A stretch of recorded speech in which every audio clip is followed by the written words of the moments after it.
जरा सोचिए दोस्तों, अगर आपको कोई कहे कि 1050 एकड़ की जमीन, जिस पर 10 लाख से ज्यादा आम, लीची और सागवान के पेड़ लगे हों, वो पूरी की पूरी जमीन सिर्फ 1 रुपया सालाना किराए पर किसी उद्योगपति को 33 साल के लिए दे दी गई है, तो क्या आप इस बात पर यकीन करेंगे? सुनकर लगता है मानो कोई सपना हो या फिर किसी फिल्म की कहानी। लेकिन कांग्रेस का दावा है कि यह हकीकत है, और ये हकीकत सीधे सीधे जुड़ी है देश के सबसे बड़े उद्योगपति गौतम अदानी से। 15 सितंबर को कांग्रेस नेता और मीडिया विभाग के प्रमुख पवन खेड़ा ने प्रेस कॉन्फ्रेंस करके एक बड़ा खुलासा किया। उनका आरोप था कि बिहार के भागलपुर जिले के पीरपैती इलाके में अदानी ग्रुप को 1050 एकड़ जमीन मात्र 1 रुपया प्रति वर्ष की दर पर लीज पर दे दी गई है, वो भी पूरे 33 सालों के लिए। खेड़ा ने कहा कि यह जमीन पावर प्लांट के लिए दी गई है, लेकिन असल सवाल है, इतनी बड़ी जमीन और इतने लाखों पेड़ आखिर किस कीमत पर उद्योगपति को सौंपे जा रहे हैं? पवन खेड़ा ने अपनी प्रेस कॉन्फ्रेंस में दावा किया कि इस जमीन पर करीब 10 लाख पेड़ लगे हुए हैं, आम, लीची और सागवान जैसे बहुमूल्य पेड़। उन्होंने कहा कि सरकार ने ये जमीन और यह पेड़ सब कुछ अदानी ग्रुप को कौड़ियों के भाव में सौंप दिया। यही नहीं रुका मामला।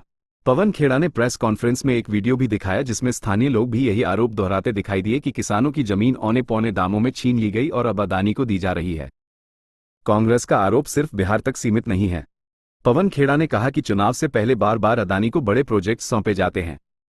उन्होंने उदाहरण दिए, महाराष्ट्र विधानसभा चुनाव से पहले अदानी को धारावी प्रोजेक्ट मिला, झारखंड चुनाव से पहले गोड्डा पावर प्रोजेक्ट अदानी को सौंपा गया, छत्तीसगढ़ चुनाव से पहले हसदेव अरण्य प्रोजेक्ट अदानी के हाथों में गया।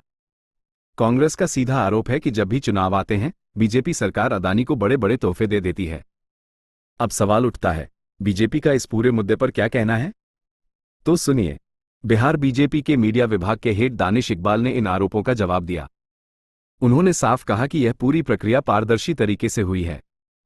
टेंडर हुआ था और अदानी ग्रुप ने सबसे कम दाम पर बिजली देने का वादा किया, इसलिए प्रोजेक्ट उन्हें दिया गया। दानिश इकबाल ने कहा कि 28,000 करोड़ का पूरा निवेश अदानी ग्रुप कर रहा है, सरकार सिर्फ जमीन उपलब्ध करा रही है। उनके मुताबिक इसमें किसी तरह की गड़बड़ी या भ्रष्टाचार की कोई गुंजाइश ही नहीं है। लेकिन जब उनसे पूछा गया कि जमीन तो सिर्फ 1 रुपया सालाना लीज पर दी गई है, तब उन्होंने इसे स्वीकार किया। उनका कहना था, सरकार निवेशकों को आकर्षित करने के लिए जमीन देती है ताकि राज्य में उद्योग और विकास हो सके। और जहां तक 10 लाख पेड़ों के कटने का सवाल है, बीजेपी का जवाब था कि अगर कोई जमीन खाली पड़ी होगी तो वहां पेड़ पौधे तो होंगे ही।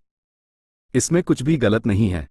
यानी कांग्रेस इसे किसानों के हक की लूट बता रही है, जबकि बीजेपी इसे बिहार में विकास की एक बड़ी छलांग कह रही है। अब असली सवाल आपके सामने है, क्या यह वाकई किसानों की जमीन और पेड़ों की कीमत पर विकास का खेल है, या फिर यह सच में बिहार में बिजली और इंडस्ट्री लाने के लिए उठाया गया एक सही कदम है? दोनों पक्षों की दलीलें आपके सामने हैं, लेकिन सच क्या है, यह फैसला आपको करना है। आप हमें कमेंट बॉक्स में लिखकर बताइए कि इस खबर पर आपकी राय क्या है। और हां, ऐसे ही बड़े और गहरे खुलासे जानने के लिए लाइक, शेयर और सब्सक्राइब करना मत भूलिए। आपके हर कमेंट का रिप्लाई हम जरूर देंगे। अगर आपको हमारे चैनल की वीडियो पसंद आई हो तो उसे लाइक, शेयर और सब्सक्राइब करना न भूलें। वीडियो को अंत तक देखने के लिए आपका धन्यवाद।